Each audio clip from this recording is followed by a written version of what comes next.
Big Rab Show Podcast is kindly sponsored by G1 Reeds.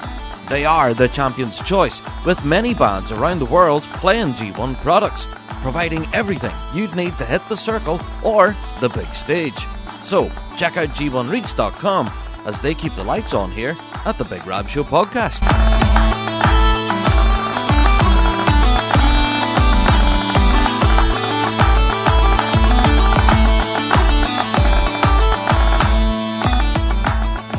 Hello there, everyone, and welcome to another Big Rab Show podcast. Yes, you might have guessed by the title of this week's episode just what we're about to get into in this week's topic of the week. But before we start talking about all things Dumbarton, we have a lot of ground to cover. So let's get through our introductions then. First of all then, shall we? Yes. If this is your first ever Big Rab Show podcast, you are welcome. We are the show for the bagpiping folk. We reflect everything in the bagpiping world, be it Celtic music, folk music, or indeed our bread and butter, which is competitive piping and drumming. Each and every week we're here talking about what we know and love to be the music of the Great Highland Bagpipe and its people. And yeah, like every other podcast out there that I listen to, and I'm sure every other pod that you folks listen to, yeah, we do have a Patreon page. So if you do want to go and help support our wee show and help us continue doing what we're doing, well, do check out that link in our show notes, which will take you to our Patreon page. And then you can check out all of those juicy extras, including last night's Fuse FM Ballymoney radio show, which was a cracker, by the way. We have episodes of Rab Show Plus. We have our Fly on the Wall documentary series, exclusive interviews, performances, stuff that just doesn't see the light of day is over there on our Patreon page. So shout out to our Patreon faithful. If you have already clicked on that button, yeah, you are already immediately awesome. The Patreon faithful are awesome. Awesome. So yeah, consider clicking on that button and you would automatically become awesome. Tons of extras. Go and check it out.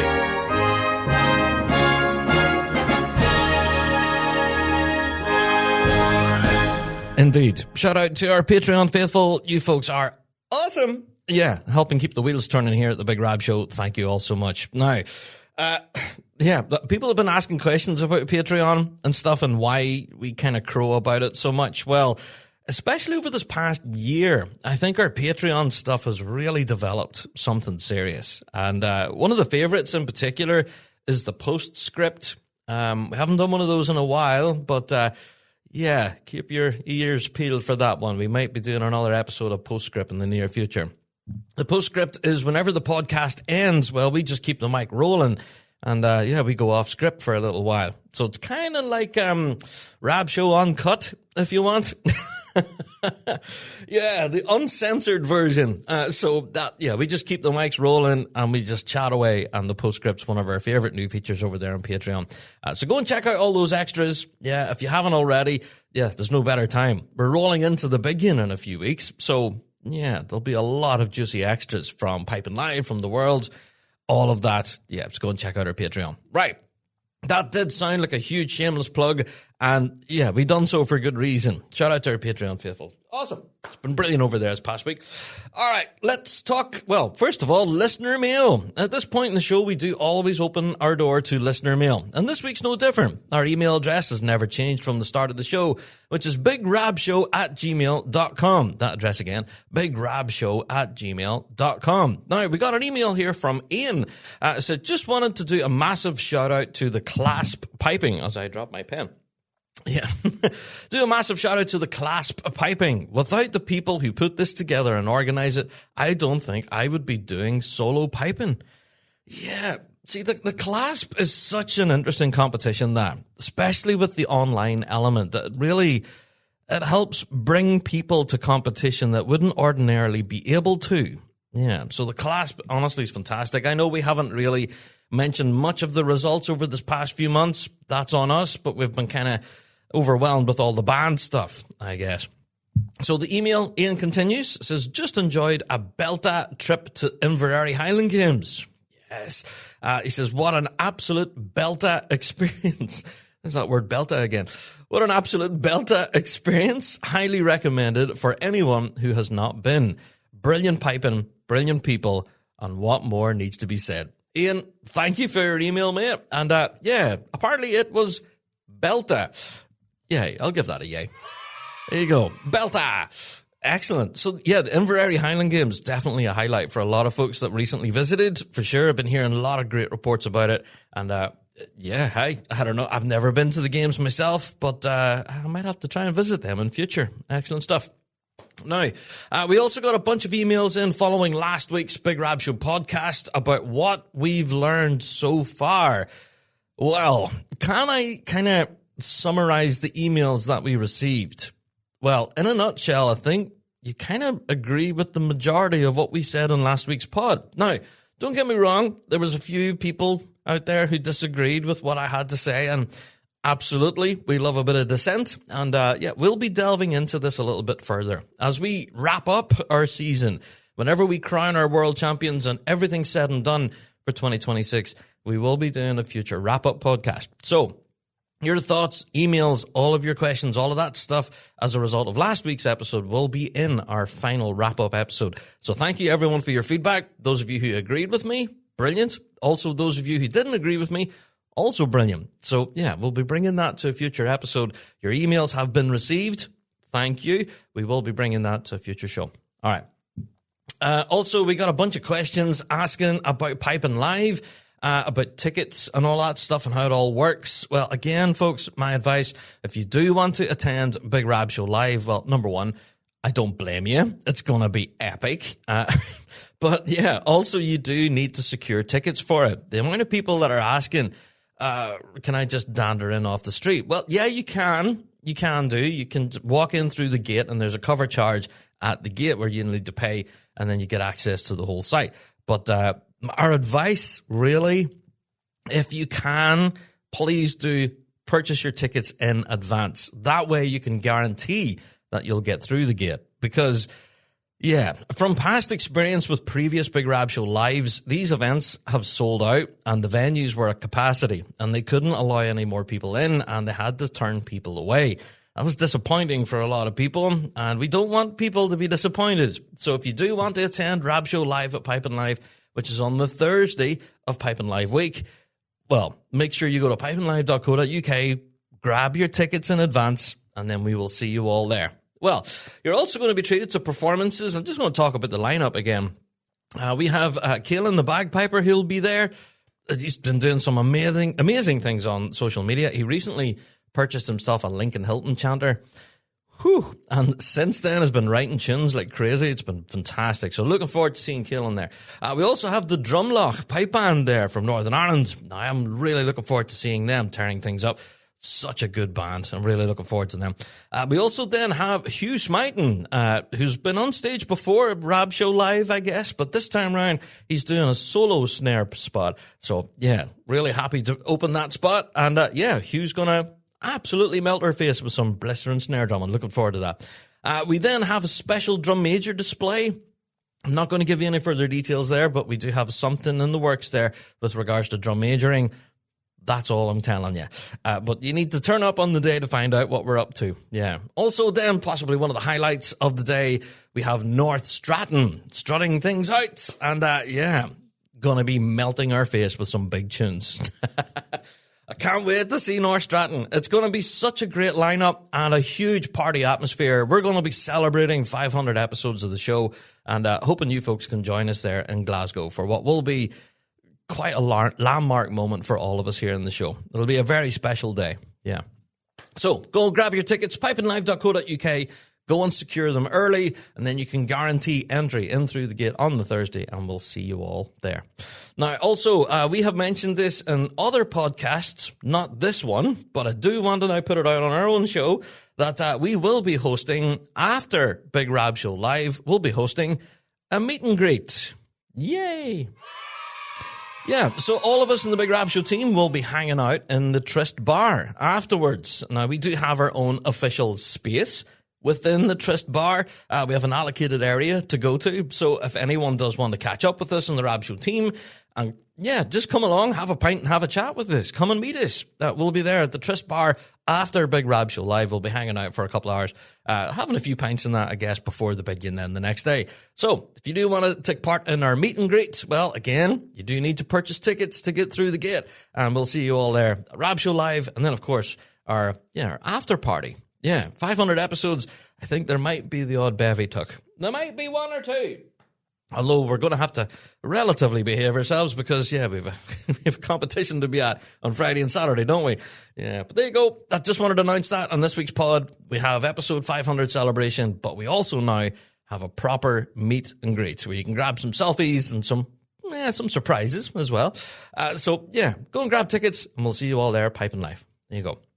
So that pretty much sums up listener mail for this week. It's been mostly commentary on last week's episode, what we've learned so far. A lot of people with some pretty strong opinions on what we said on last week's show. To be fair, I still stand over what I said on last week's pod. I don't think I'm dreadfully wrong in some regards, although I am willing to have that argument. And we'll see you all in the wrap-up pod as we look towards the end of the season and say, well, this is where we were and this is now where we are, kind of thing. So if you do have any commentary, questions, anything like that, you can email us in bigrabshow@gmail.com. And your email will be part of a future show. Alrighty. Now, that's listener mail out of the way. Done and dusted. Now it's time for one of our favourite points in the show, Weekly Drone, where you guys go to our website, thebigrabshow.com, big button at the top of the page that says Weekly Drone. You let us know your thoughts, feelings, opinions, warts and all, without fear of recrimination. It's an open microphone to the bagpiping world, and we absolutely love it for that reason. As I say, we're the show for the piping folk. So Weekly Drone, we believe, is the voice of the piping folk. And who's the voice of Weekly Drone? Well, it's none other than JD. Go on, JD. Lay it on us, mate. The first one for this week. The Weekly Drone. Competitive pipe bands. On the state of the competitive pipe band world, I think the Irish Pipe Band Association is a great example of how bad things can get, but also how great things can be. In the last 3 years, the Irish Pipe Band Association has held just 6 contests, not including the All-Irelands. To put that into perspective, the RSPBA and I are scheduled to hold 8 contests this year. Even when we include the All-Irelands, the IPBA hasn't held a contest outside of Fingal or North County Dublin since 2023.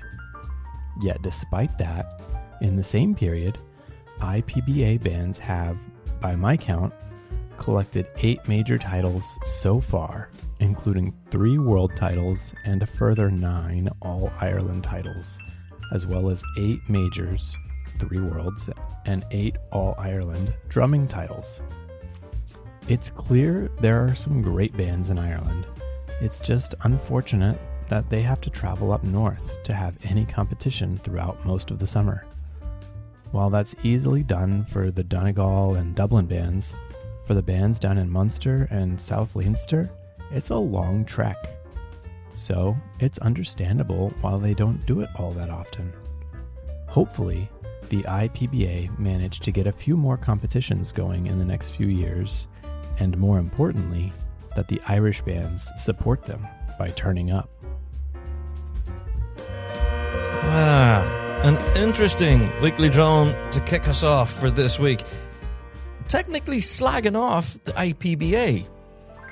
Or not really, in a way. I'll be honest, we have done a little bit of research following the receipt of this Weekly Drone that was received a few weeks ago. Since the All-Ireland Championships wrapped up, that's when this dropped in. So it took us a bit of time to bring this one to air because we wanted to do our homework. Now, the homework that we mentioned there, all of those numbers that our Weekly Droner quoted us there with the various major championships being won and the amount of competitions being held by the IPBA, we think they're 100% on the money with this. Now, I've been talking to a few officials and members of the IPBA, of course, and they have mentioned this themselves, that when COVID hit and the pandemic and everything happened, it really took the wind out of their sails. competitions were non-existent, and for a lot of bands, they scattered to the wind. And then whenever, the pandemic was kind of wrapping up and we were able to safely go back out and compete again, well, yeah, it took a lot of effort to get things running again. And they're still sort of feeling that hangover right now. Yes, you're quite right in saying that there is not as many competitions as there once was, and we do believe that is a direct result of what happened during the pandemic. A lot of these events just simply couldn't survive and now no longer exist because they're no longer financially solvent.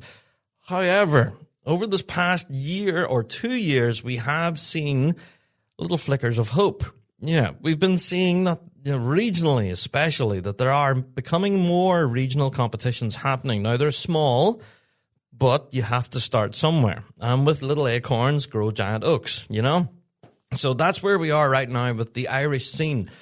We're seeing like huge competitions like the All-Irelands, for example. Honestly, that's the biggest one on the calendar for sure.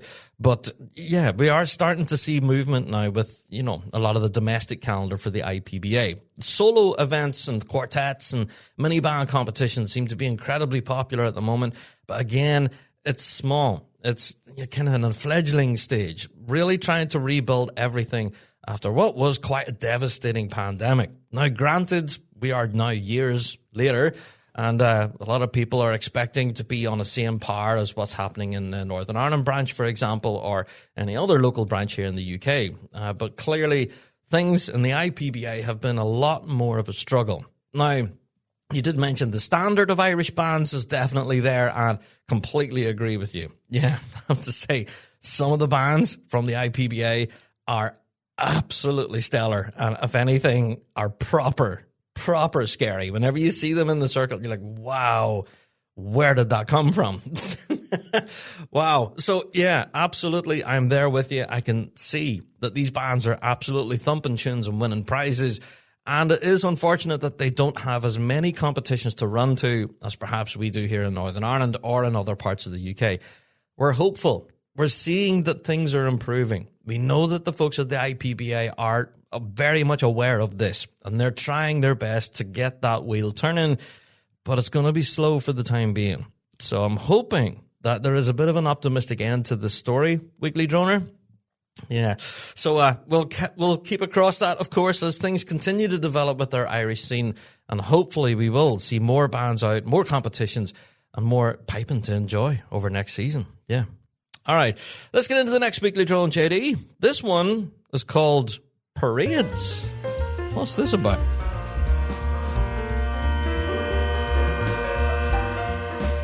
The Weekly Drone.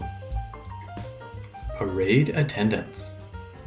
Rab, as we are all well into the season already, I have noticed a lack of pipers and drummers at parades, which made me start digging more.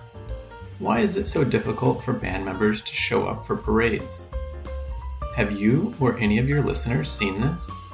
How would a band begin securing maximum attendance from insert band name members to actually show up for these parades? Now, don't get me wrong, it's my least favorite thing about piping, but it is also pivotal to help fund the band. Can we make this required attendance? Maybe commitment form? How would you or your listeners incentivize band members to attend parades? Sorry for the long-winded rant. Thank you from a concerned band member who cares about my band's growth. Not only does this help development of playing either drums or pipes, but it also helps fund the band. Yeah, that's a fair question. Yes, especially, over the course of the 12th of July here in Northern Ireland. We did mention it last week, of course. There were a good number of bands out and about parading all across the province. But yes, you're quite right in saying that numbers definitely appeared to be down from previous years. Now, yeah, there's many different elements to this. Competitive piping and competing in pipe bands in the circle is one part of pipe bands. You are quite right in saying that a good number of other bands are also involved in parades.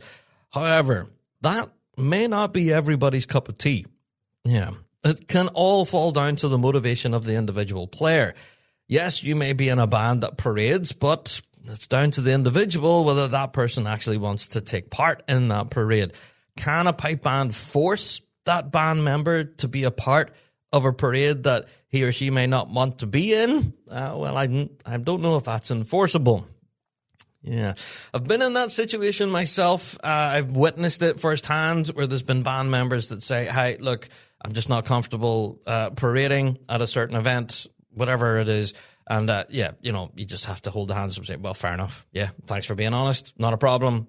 Grant, we'll see you next Thursday, next Monday at practice, whatever it is. So it's up to the individual. I don't know if it's enforceable. It depends, of course, what the parade is as well. Now, we have seen a number of charity parades recently here, particularly in Northern Ireland, like raising funds for cancer research, for example, or there's been other like mental health charities as well. Well, another shining example would be the Pipe and Live Big Band that they run every year. That's another version of pipe bands on parade, and that has been incredibly popular. For those ones that are not, like outside of that, charity fundraisers and all that kind of stuff, yeah, they've been incredibly popular. But the other ones, not so much. So, I don't know. It's down to the individual's motivation, what switches their light on, perhaps stepping out on parade on a weekend or whatever, that absolutely lights them up. And that's why they're doing what we do. And if it helps fund the band, if the band does get paid for it, then that's a Brucey bonus. But can you force individuals to parade when they're not comfortable doing so? That's an argument for another day right there. I don't know, honestly, if that would be enforceable. There you go. That's my opinion. That's been my past experience with this as well. I'd love to know yours. You can email me in bigrabshow@gmail.com. All right, JD, this next one's called Playing Up. What's this about?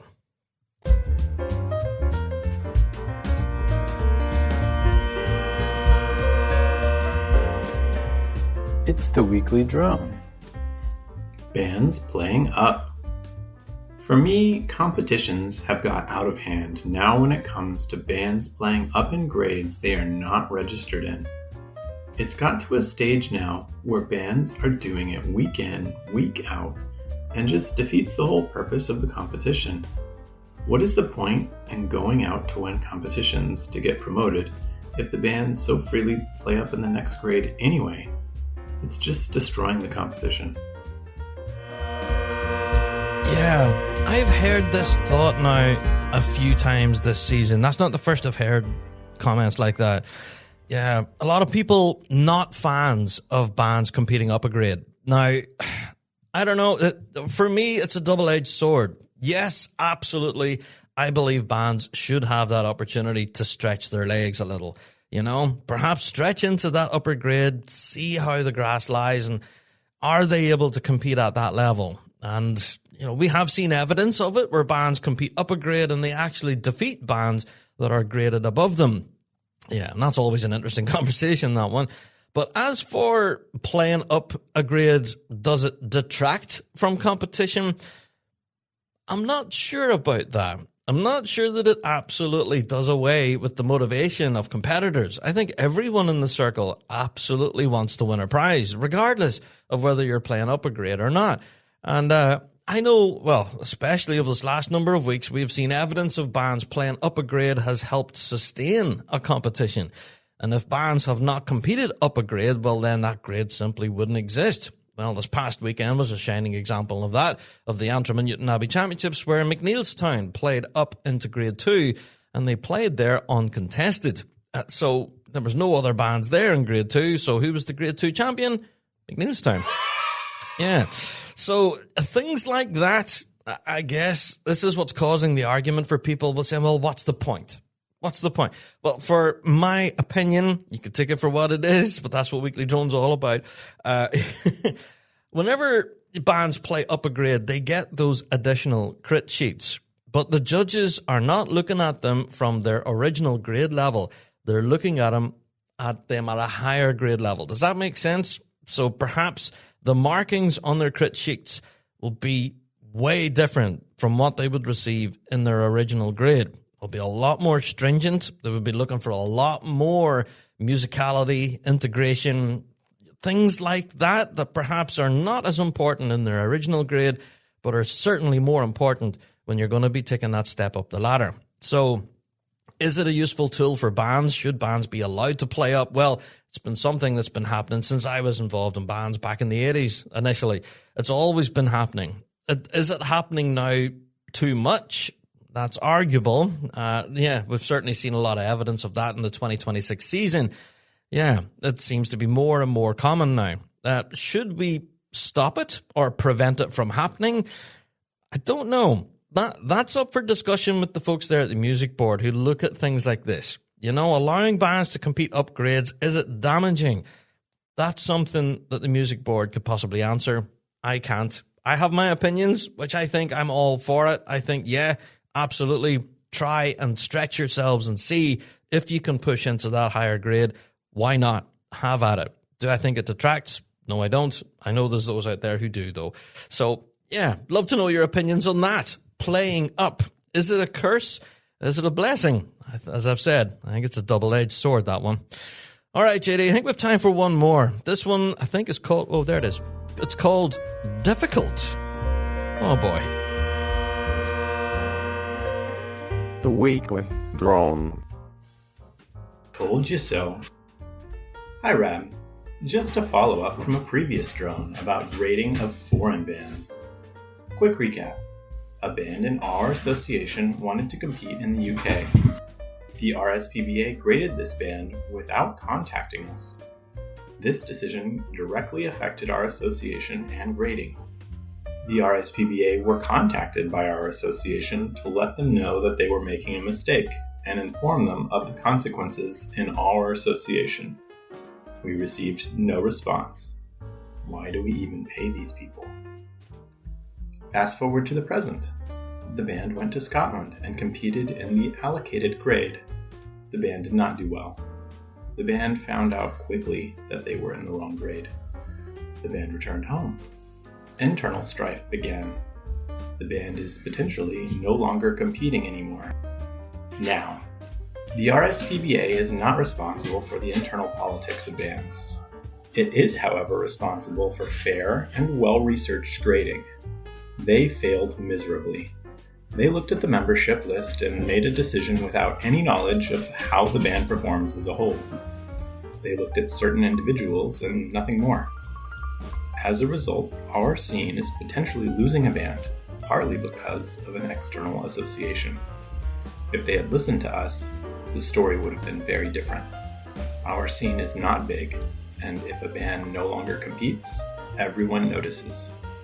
As I said, the RSPBA is not wholly responsible, but it has proved me right at least. So, if you are a member of the RSPBA listening to this, the Almighty gave you 2 ears and 1 mouth, so you should listen twice as hard as you speak. Membership lists provide a very small part of a big picture. Your system is flawed. You must contact local associations for their input. They know the bands better than you. You don't know everything. We all sacrifice our time, effort, and money to make the trip to the UK to play in your competitions. Poor decisions on your part leave a bitter taste in our mouths. You need to modernize in all aspects. Communication needs to be better on all levels. And this is coming from someone who has always tended to defend the RSPBA. Stop making it so difficult. Oh boy. Whew. I'm going to let the music play out in that one just as I digest that. Wow. Whew. Okay, where to start with that one? Okay. Well, number one, it definitely seems that the music board have made a huge mistake here. Now, that is not the first time. We have heard numerous stories of where the music board, whenever considering grading of bands, have gotten it wrong and has had dire consequences for the band, their branch, etc. Yes, we have heard things like this before. And particularly when it comes to grading of international bands, which we know can be particularly tricky, you know, when you're not seeing that band every week, a competition, it's hard to get an overall picture. So I agree with our weekly droner there that there should have been more engagement with the band themselves, with the association who know the bands better. Completely agree with that. One of the things, however, that I do disagree with, and I hope is not the case, is that the music board simply looked at the roster of the band. They looked at the names of the individuals and made a decision based on the names that would be filling the ranks. Now, in my opinion, that's completely wrong. I think that's the complete incorrect way to do things.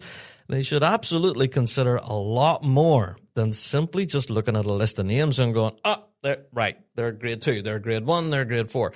No, you shouldn't make decisions like that because, the personnel don't make the band. Well, some people would argue if you have a drum corps filled with grade 1 players, you're not going to really be graded with a grade 4B, are you? That's arguable. But there is that to be said, that you do actually need to have, a bit of context with the band, who they are, where they come from, all of the sort of, previous history of that band comes into play. Also, I would argue, you need to actually listen to them. You need to hear them. You need to go see the band perform in person and make your own mind up to say, do you know what? It says on paper that these folks should be, for example, grade 1. All right, they should be graded grade 1. They're fantastic. They're brilliant. However, you go to band practice and you watch the band play and you find out that they're a total disaster. They can't tune anything. And the drummers are dropping the sticks all the time. It's just a mess. So you go, right, okay, hold on. Maybe these guys are not grade 1. So it takes you to do that due diligence and actually go and listen to the band, see them firsthand, look at recordings, go and visit them. There does need to be a lot more engagement there. Yeah. Now, am I saying that members of the music board here in the UK need to jump on airplanes and fly off all around the world to grade bands? I don't know. That's going to cost a silly amount of money. Plus, I'm sure they wouldn't be wanting to do that. So how do they make such a thing possible? Well, you said it yourself, Weekly Droner. Engagement. They need to have that open door communication with the band and the association that band is registered. Look at their previous history, recordings, perhaps, all that sort of stuff. There's a lot more that should go into that decision. Yeah, if this story is accurate, then, hey, our heart goes out to that band, first of all, and to the branch as well, or the association that, was on the receiving end of this.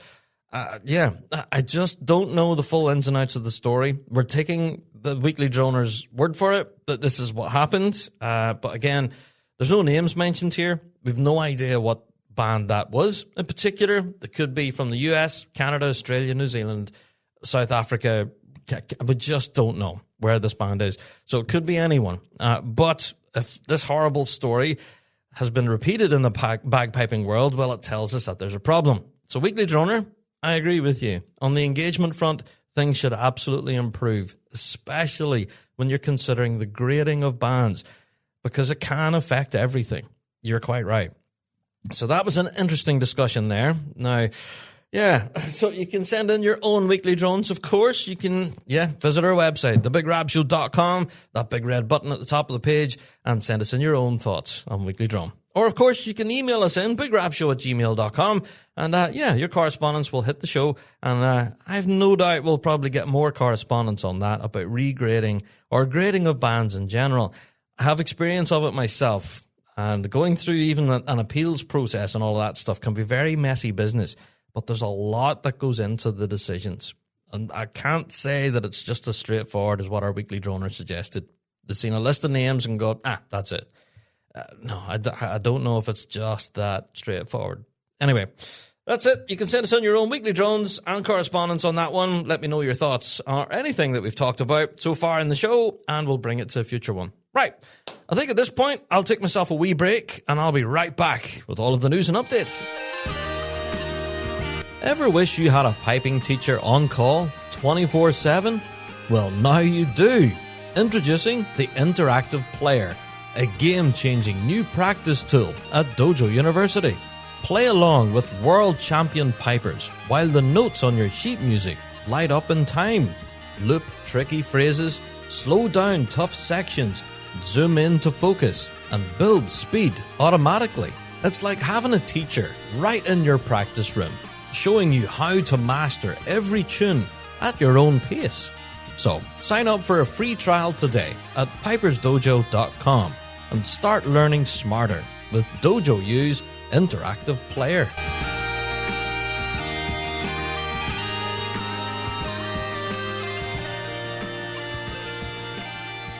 Okay, time for all the news and updates. Right, we have a lot of results and stuff to get into, but we also have competitions ahead of us to look forward to as well. So we're going to do our best to rattle through these, but of course, we want to get to our topic. That's why everyone's tuning in. Yeah, we're going to preview the Scottish Championships. All right, we're going to do a full rundown of everything happening in Dumbarton. We'll get there. But first of all, let's talk about this past weekend then, shall we? Starting with Renfrew. Yes, there was competition that took place in Renfrew, and thanks to the Big Rab Show team, shout out to Stuart and Chloe, managed to grab loads of performances from the Renfrew competition. If you do want to catch all of the action from Renfrew, then do check out the Big Rab Show YouTube channel. All of those performances are up there now. There is videos aplenty. There's lots to choose from, including performances from some of our novice grades as well, that ordinarily we don't get to capture. So it's brilliant to be able to bring these performances there. So go and check them out. Right, let's get into the results first of all. Right, starting with Novice B. Yeah, winners at Renfrew on the day were Renfrewshire School Development Band. Yes, where's my audience? There you go. They also lifted the drumming as well. In second place in Novice B was Rossay in District. Well done. Moving on to Novice A then, we had North Lanarkshire Schools lift the top spot. Well done, North Lanarkshire. They lifted the drumming as well. However, they split the piping with their second place finisher, which was Renfrewshire Schools Novice A. There you go. So that was your two novice grades. Quite small, only two bands in each, but still quite enjoyable to listen to. So well done, everyone. Again, those performances are up on the YouTube channel. All right, let's get into Grade 4B then, or as we know it, the Wild West. Ooh, who picked up prizes in the Wild West, you may ask at Renfrew? Well, in top spot, winning overall on the day, East Kilbride. Yes. Go on, the East Kilbride. Done so quite convincingly, actually, with 2 firsts in piping. It's not a bad result there. Yeah, well done, East Kilbride. In second place was Dunbar RBL. Yes, well done. Now, Dunbar done so 2 seconds in piping, however, a 9th in drumming, but a first in ensemble. Yeah, so we're seeing differences of opinion here with their judges, and that is what I'm talking about when it comes to the Wild West. Honestly, you just don't know. All right, and our third place finisher in the Wild West then is Irvine in District, and they finished in third place on ensemble preference. Well done, Irvine. In fourth place was Uddingston Strathclyde. Well done, guys. And then I'm going to read out the fifth place finisher, which was Paisley in District RBL, because they lifted the drumming on the day, finishing in 5th spot. Yeah, so well done. That was your Grade 4B, or as we know it, the Wild West. All right, moving on. Grade 4A then. Winners on the day in Grade 4A. Uddingston Strathclyde. Now, what was it we were talking about when bands play up a grade, challenge themselves, and win the thing? Yeah, that's exactly what Uddingston has done here, so well done, Uddingston. Yeah. In second place was the Chicago Stockyard Kilty. I'm giving them a yay, because this is the first I think we've seen them in the circle here in the UK, so very excited to see them. So yeah, there they are in the runner-up spot. They actually lifted the drumming on the day as well in 4A, so great result there. Well done.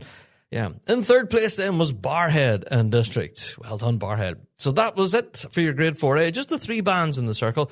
But yeah, massive well done to Uddingston Strathclyde lifting that top spot there. Well done. All right. Moving on, we did have a juvenile grade. However, we just had a couple of our Novice A bands in the circle. We didn't have any our juvenile bands there. And winners on the day were North Lanarkshire Schools. Yes, well done. 2 firsts in piping, lifted the drumming, and first in ensemble. Just a good day's work there in the juvenile grade. In second place was Renfrewshire Schools. There you are. All right, moving on. We had a combined Grade 3 on the day. Grade 3A and 3B played together in one circle and juked it out. And who came out on top? Winner on the day in Grade 3 in Renfrew was Rossay in District. Yes, 2 firsts in piping. Yes, there you go. Not a bad result. Lifted the piping too. In second place was Govan Pipe Band. Well done, Govan. In third place in ensemble preference was Kilbarcan. Yeah, well done, Kilbarcan. In fourth place was the Royal Army of Oman. Now, it was brilliant to see them in the circle. Yeah, I think this is the first competitive performance we've seen from the Royal Army of Oman, so fantastic. I was really happy to see them. Excellent. In fifth place was Lower Clyde Pipes and Drums. Now, the reason I'm reading out the fifth place finisher It's because they lifted the drumming. Go on, Lower Clyde. Excellent stuff. So there you go. Grade 3, very competitive. A lot of good music played there. Yeah, but congratulations to Rossay lifting that top spot overall. Well done, folks. Moving on to grade 2, the ridiculous grade, and there was only one grade 2 band on the day, and that was Johnstone. They picked up the top spot. Well done, Johnstone. Yes, 2 firsts in pipe and drumming ensemble. They swept the boards. Well done, Johnstone. In second place was Govan. Yes, Govan Pipe Band. They finished second in drumming, second in ensemble. However, 2/3 in piping because, a third place finisher in grade 2 was the Royal Army of Oman. Yes, brilliant. 2 seconds in piping, actually, in grade 2. However, 4th in drum and 3rd in ensemble. So that's how it shook down. They were down in that 3rd spot there. There you go. In 4th place in grade 2 were Kilbarkin. Yes, they all challenged up. Yeah, now there was a de facto grade 1 on the day where Johnstone Pipe Band walked into the circle and done a bit of a showcase, really. They weren't competing against anyone in grade 1, but they all give us a tune anyway. So they lifted grade 1. So well done to Johnstone. If you do want to catch those performances, by the way, as I've said, shameless plug, go and check them out. They're on the Big Rab Show YouTube channel. Tons of great music to enjoy there from Renfrew. Just what a brilliant competition that was. And again, shout out to the Rab Show team who stood for the duration of the day, doing exactly what they can, filming every band that moved. It was brilliant. So well done, everyone there at Renfrew. Great competition, that. All right, let's move on. Bringing things a little closer to home, of course. Let's go through the results, shall we, for the Antrim and Newton Abbey Championships. Yes, now we're going to kick things off with their drum majors, of course. And winners, first of all, let's start. Let me see. Right, where am I going to start with here? All right, I found it here. Let's start with our novice grade. Winner on the day, Charlotte Adamson. Go on, Charlotte. Well done. And lifted the top spot, actually, with 0 dress faults. I always love to see this when there's 0 dress faults. That's hard to do. So well done, Charlotte. In second place was Molly McMahon. Well done, Molly. Also finishing second with 0 dress faults. I don't know why I'm picking this out, but there it is. There you go. Well done. In third place was Heidi Putz. Yes. Fourth place was Molly George. Yes, well done. In fifth place was Harley Nesbitt, of course, from Marlaku. Well done. That was your novice grade. Moving on to your juniors then. In first place, Molly Bell. Go on, Molly, from Moneygore, of course. In second place then on M&D Preference, we have Rosie McKinstry. Yes. Now, Rosie, see, this is M&D Preference coming to the fore again. I've mentioned this before. It really can be the decider, can't it? Yeah. There you go. Moving on. In third place then was Willow Rose Elliott. Well done, Willow Rose. In fourth place was Harry Couples. And in fifth place was Holly Gracie. Well done, Holly. There you are. That was your junior grade. Moving on to your juveniles then. Winner on the day on M&D Preference. Oh! That's that M&D Preference coming in again. See, whenever someone gets decided like a top spot on M&D Preference, that tells you just how important it is. Oh, well, winners. The juvenile grade at Antrim and Newton Abbey, Carries Graham. Go on, Carries. Lifted the top spot, but on M&D Preference, because she was level pegging points-wise with Georgia Turkington, who finished in second. Go on, Georgia. Again, that tells you just how much of a knife edge things are in that juvenile section.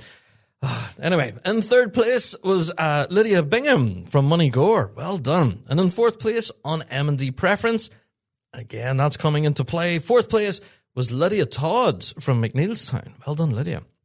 In fifth place then was Sadie Jackson from Moneygore. That was your juvenile grade. Again, I tell you folks, see this M&D thing, so important. It's kind of ridiculous how important it is. So anyway, let's move on to our adults then. Antrim and Newton Abbey champion for 2026, Charlotte Ruddock from Battle Hill. Yes, well done, Charlotte. Yeah, congratulations. And second place, we had Louise Smighton from Closkelt. Go on, Louise. Yes, great result there. In third place, we had Jamie Lee Wilson from Brady Ulster Scots. Yes, well done, Jamie Lee. In fourth place, we had Catherine McKeown from Battle Hill. Well done, Catherine. And in fifth place, we had Louis Anderson from New Rawson District there. There you go. That was your top 5 for your adults. Now, what I know about drum majoring, I could write in the back of a postage stamp, but I've been really enjoying the action this season.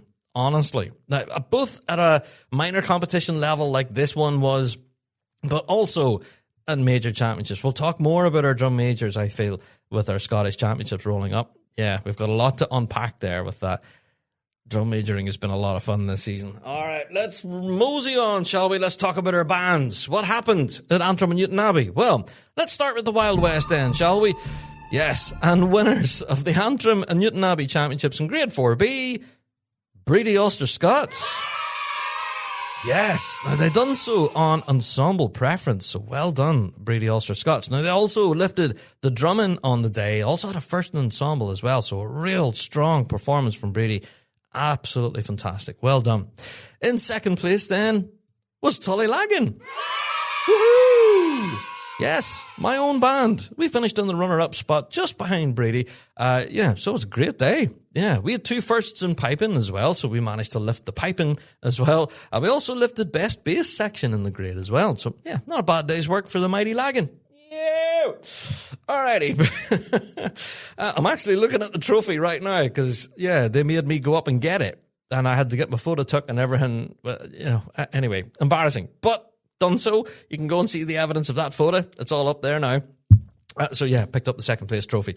Shout out to Tullylagan. In third place, Cleland Memorial. Yes, now it was fantastic to see Cleland in the circle again. Actually played a really good tune. We have a video of them actually on our YouTube channel. Go and have a watch at it. Absolutely fantastic. Great to see the Cleland in there. So great result. In fourth place was Down Academy. Go on, Down Academy. Great tune there. And in fifth place was Letterkenny and District. Well done, Letterkenny. There you go. So, folks, honestly, that Wild West bracket there at Antrim and Newton Abbey was ultra competitive. And I feel with every week that rolls by now at minor competitions, the standard is only rising. It's just fantastic. It's brilliant. I don't know. Absolutely brilliant to be in that circle, to be a part of it. And striving for a prize, it's just so much fun. I'm having the best time, and I'm hoping you people don't think it's too huge a conflict of interest. I've just been really enjoying competing there in 4B in the Wild West. But congratulations to Brady Ulster Scots, deserved champions there at Antrim and Newton Abbey. Such a stellar run. Go and check it out if you can. All right, moving on to Grade 4A then, and winners on the day at Antrim and Newton Abbey, Ballybreast. Yes! Go on, Ballybreast. Now, for the longest time, they've been off the road, and this is their first season back again. Man, it's good to see them lifting prizes, and deservedly so as well. Ballybreast absolutely played for it, man, at the weekend. If you didn't hear them, go and have a watch at the run. It was absolutely stellar. Well done, Ballybreast. In second place on the day, and winners of the drumming, actually. They lifted the drumming and the bass section. Grantia. Well done, Grantia. In third place was Letterkenny and District. Well done, Letterkenny. And in fourth place then was Cotton. Yes, apparently I've been pronouncing it incorrectly. I was saying Cottown, but no, it's Cotton, supposedly. Now, if that is stuff that Rab got wrong, you can correct me. You can email me in, bigrabshow@gmail.com. But I've been told that it's Cotton. It's not Cottown, as I've been saying. The piping on the day was actually split between 2 bands, between Ballybreast, who finished in that top spot, but also our third place finisher, Letterkenny and District. So, they split the result in the piping. But what an entertaining grade that was, Grade 4A. Well done to Ballybreast, Team Breast. All right, moving on. Grade 3B then, and winners on the day at Antrim and Newton Abbey on ensemble preference. Oh, there's that ensemble thing coming back again. Yeah, in first place, New Ross and District. Go on, the New Ross. Now, I had the pleasure of standing in the arena and filming all of the performances here in 3B. And man, I had such a good time. Every band in that circle absolutely lit it up. It was brilliant. But New Ross and District, definitely a highlight, particularly their drum corps. And very happy to say they did lift the drumming as well as the bass section. Shout out to New Ross. Just fantastic work. In second place was Down Pipes and Drums. Yes, with 2s right across the boards. Well done, Down. Yeah. In third place was Drumlock. Well done, Drumlock. And actually done so with lifting the piping result, as well as the M&D as well. Well done, Drumlock. In fourth place was Upper Cross Gar. Well done. Yeah. In 5th place was Grancha. Yeah, Grancha actually competed up a level. Yeah, and finished in 5th. There you go. In 6th place then was the Cleveland Memorial Pipe Band.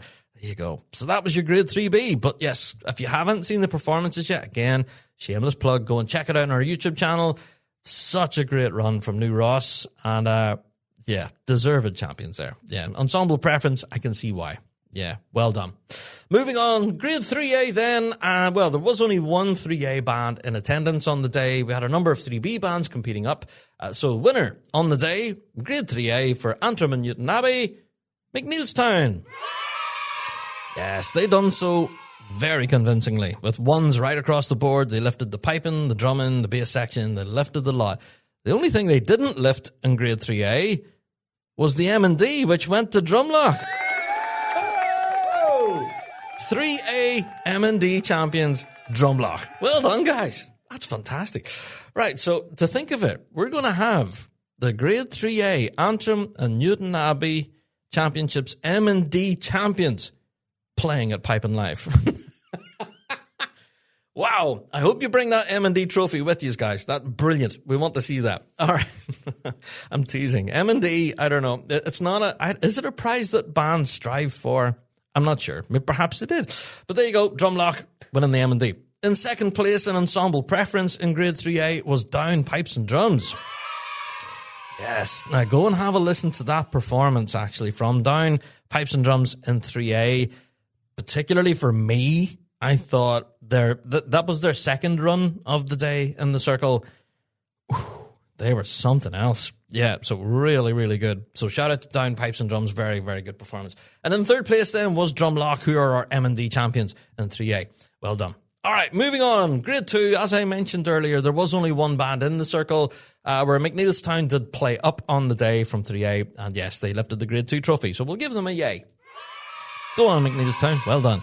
So yeah, they had quite a few trophies to take home with them from Antrim and Newton Abbey. And but yeah, great wee competition, that one. I didn't hear very many people complaining. Now, one of the highlights on the day for pretty much everyone in the park was the unveiling of a brand new band from Kildog. Now, everyone was wondering, what was this? We've seen little like posts and stuff on social media saying that Kildog 4B will be there. And we're wondering, well, hold on. Whenever you look at the draw, the band's name wasn't listed in the draw as being a competing band. So that made everyone wonder, what's going on? Well, as it turned out, in between grades, there was a little bit of a break. There was a lunch break in the middle of the day for like 30 minutes or so. And during that little bracket, where there was nothing much really happening, the Northern Ireland branch done something that we haven't seen them do before. They have opened the arenas to bands that are not competitive bands or registered with the association and gave them an opportunity to perform at a competition without the clipboards and all of that, but the audience was there to give them that experience of what it's like to actually perform in the circle in front of a piping audience. And yeah, congratulations to Kildog. Their brand new grade 4B band stepped out onto the line, thumped out some big tunes, man, and really, I mean really impressed everyone at that arena. So I think that deserves a round of applause right there. They were absolutely fantastic. There's a lot of really great young talent coming through that Kildog system there. Clearly a lot of work has went into this behind the scenes. Now, from the last we've heard, since that event took place and the band made their debut, essentially, they walked in, they played a few road sets and stuff, but played them super well. Great tone, great playing, just brilliant to see them. Well, the next thing we've heard is that band has now, well, they're hopefully going to be registered and competing at some point this season as a result of that experience. Now, isn't that fantastic?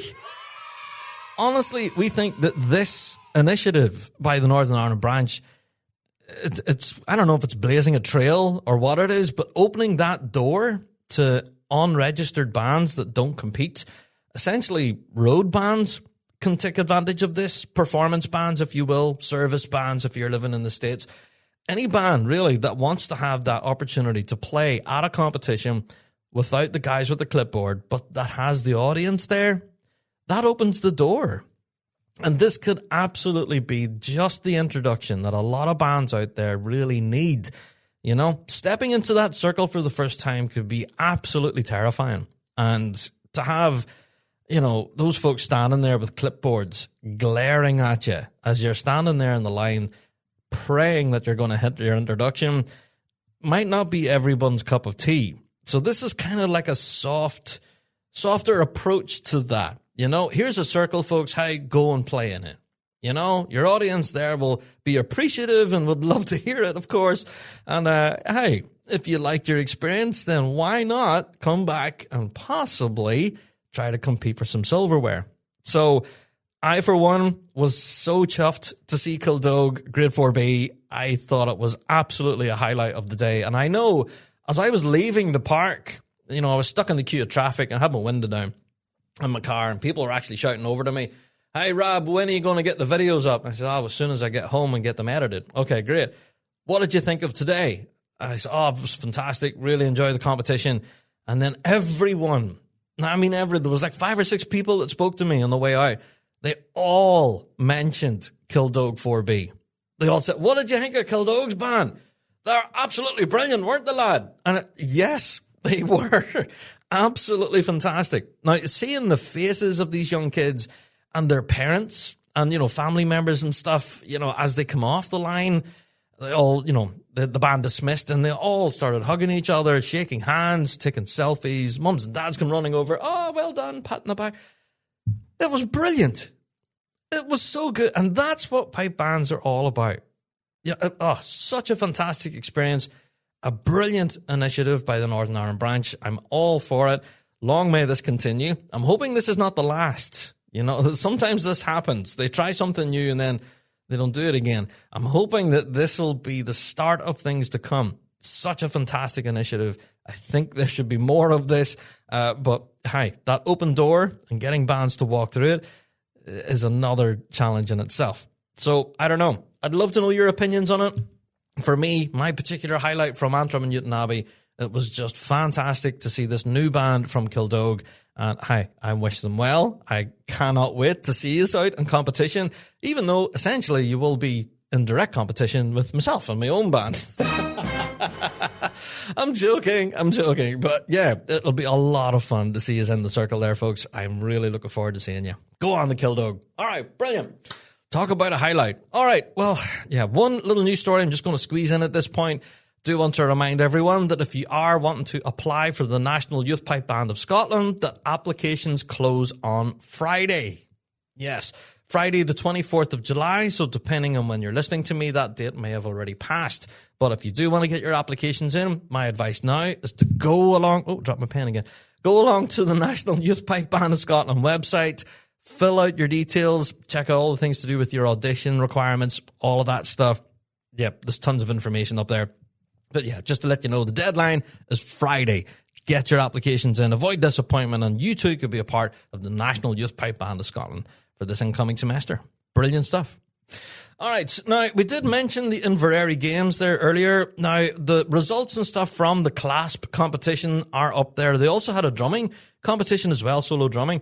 The results for all of that has been published online. I do want to talk about the big prize on the day, and that was the Premier or the A grade competition. And winner of that overall on the day went to Stuart Little. Yes, Stuart Little lifted the overall title of the Premier A grade, where he lifted both light music competitions. He finished 5th in the Pembroke, however. But, yeah, on aggregate points, he lifted it overall. The runner-up on the day was Callum Beaumont. He actually lifted the Pembroke on the day, so well done, Callum. Yeah, great competition with some of the biggest names on piping attending this one. Yeah, shout out to Ian Spears as well. Brilliant to see Ian in the mix there. Sarah Muir, Connor Sinclair, Sandy Cameron. There's a lot of big names here. Yeah, but also I have to give a shout out to the B grade piping as well. Equally, a lot of big names in there. Shout out to the winner of the Pembroke competition, good mate of the show, John Dew. Well done, John. Won the B grade Pembroke. Well done. Also, names, just going to sprinkle them in here, but Scott Wallace competing, Ross Miller, Alistair Brown. There's a lot of big names in here, okay, in the B grade. such stellar performances. Anyway, we have seen a lot of the recordings from this, actually. There's been a good number of them circulated online, so we're going to do our best to share those out as we find them. But yeah, congratulations to the overall aggregate champion of the Premier A grade piping. Just about read me script. Yeah, well done, Stuart Little, winner of the big trophy, as they call it, at the Inverary Games. Well done. Okay, just want to briefly mention about one more competition that we have ahead of us, which is the Ulster Championships. Yes, the 1st of August opens the door for the Ulsters. Now, that is kind of seen as another major here on this side of the Irish Sea, and I'm hopeful that this one's going to be a big one. It's going to be held in Ward Park in Bangor on August 1st, and for full details, of course, go along to rspbani.org. Let's briefly run through the draw for the Ulsters. I say briefly, we're going to very quickly run through the numbers here. In Grade 4B, we have 12 bands for the Ulsters. Yeah, Grade 4A, we have 11. Grade 3B, we have 6.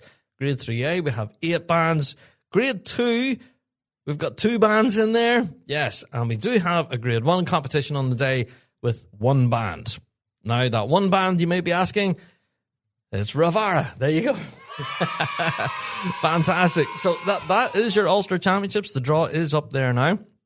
Looking at our drum majors as well, there's a wealth of drum majors there. Took too long for me to read, honestly. There's huge amounts in there. But all of the details up for the full draw for the Ulster Championships on the 1st of August. It's all been published now. It's on the RSPBA NI website. Full details are up there. Go and check them out. So, yes, no doubt, as everything wraps up from the Scottish Championships, we'll be preparing for the Ulsters, which will be a big one. And, yeah, I am looking forward to that. That's going to be exciting there in Ward Park. Oh, brilliant. Anyway, you folks have waited long enough at this point, and yeah, we do know that there's a lot of other news and updates that we have to mention. We do have to give a shout out to the RSPBA Summer School that have been furiously working hard this past number of weeks. They have been pumping out the stuff over there on socials. If you haven't been keeping up to date with what they've been doing, honestly, go and check it out. Yeah, they've been like doing flash mobs, composing classes. It's just way too much for me to mention. All right, so go and check it out. Shout out to the RSPBA Summer School that's been doing absolutely blistering work. It's been fantastic. Also, I have to give a shout out to everyone who's been involved in the Basel tattoo, particularly shout out to Jamie Couples. Go on, Jamie. Yay! Jamie, the absolute legend, by the way. He's been filming videos with none other than Cammy Barnes. He's been filming all sorts of little viral clips and stuff with Cammy Barnes, and also with the Chili Pipers as well. Doing all sorts of real cool stuff there. So yeah, shout out to Jamie Couples. Yeah, brilliant stuff. To see some drum majoring action happening there over there at the Basel tattoo. Just been a lot of fun watching all of that. To everyone involved in that tattoo, stop having as much fun as you're having. It's just, yeah, I'm incredibly jealous. You all look to be having the best crack. The Basel tattoo actually seems to grow every year, and this year's definitely grown from previous. So, yeah, shout out to the Basel tattoo, to Cammy Barnes, Jamie Couples, the Red Hot Chilies, and to all the bands involved. That tattoo just continues to grow. Fantastic. Also, want to briefly mention that there's been a number of reports online about fake merchandise being sold through fraudulent links. Yeah, have you seen this? Waken District posted it on their socials saying that they were aware of fake Waken District t-shirts being sold. T-shirts and hoodies and stuff with the band logo published on them. Now, not just them, there was other bands involved as well. Other bands have fallen foul of this, where they've noticed that, well, you know, products with their logos on them have been sold for profit.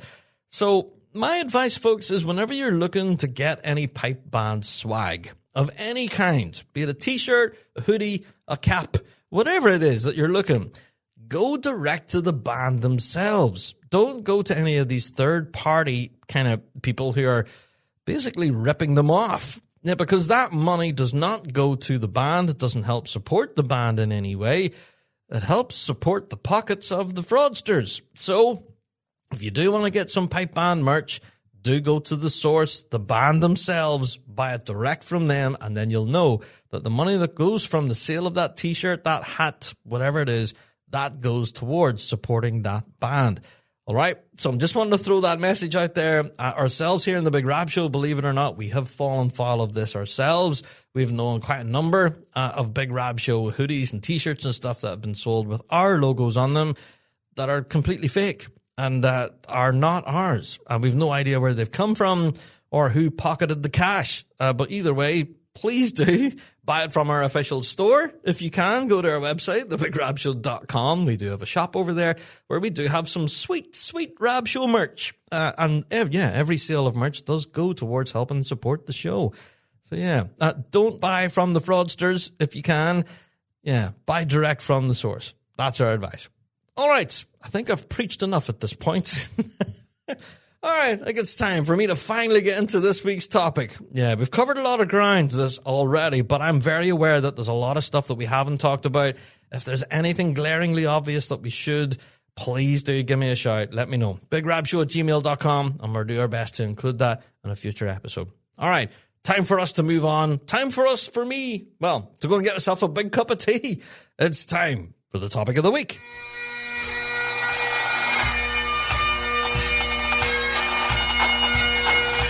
Kingdom Thistle Pipe Band Supplies for all your pipe band and marching band needs. Supplying everything from uniforms and instruments to custom designed bass drum heads. They offer it all. Not forgetting their exclusive Kingdom Ghillie Brogues and George Boots, crafted by bands for bands. Kingdom Thistle provides expert product advice and an industry-leading drum refurbishment service to keep your equipment in top-class condition. Also, shipping worldwide. So, stop by their store in Fife or visit them online at kingdomthistle.com for all your pipe band and marching needs.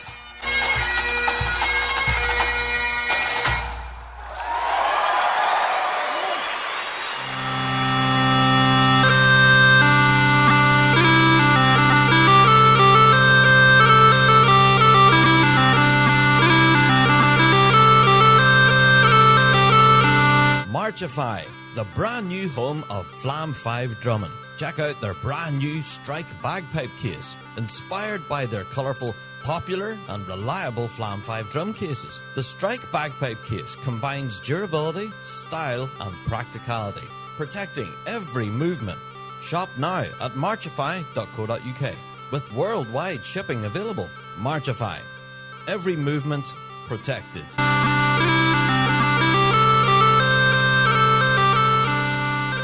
Hello, this is Fred Morrison, and you're listening to The Big Rab Show. Yes, indeed. Time for topic of the week. And this week, we're going to get into everything that's happening in Dumbarton for the Scottish. Oh, man. Honestly, the Scottish Championships is arguably one of my favourite competitions in the calendar. Now, I know I get ridiculed for this every year. I mention this. But the Scottish Championships is at that point in the season where bands at this point have already set out their stalls. We're not going to get any huge musical surprises at this, or are we? Yeah, because this is the last opportunity that every band, every drum major have an opportunity to have a good dig at each other ahead of the Big Yin. Now, that's not taken away from our minor competitions because we do have a number of those to get through. But this is the last major championship in the calendar where bands have an opportunity to throw digs at each other. And yeah, I mean that. Bands are going in here with the bit between their teeth and they're hungry for it. I'm getting that flavor. This season has been so competitive. And we'll go through some of the previous winners and grades and all that stuff. We'll kind of analyze this a little bit to see the direction of travel. But the thing with the Scottish Championships is that there's so many different variables here that bands are very keenly aware that this is the last opportunity to kind of tweak things ahead of the Big Yin in Glasgow. So we might actually see some musical surprises here.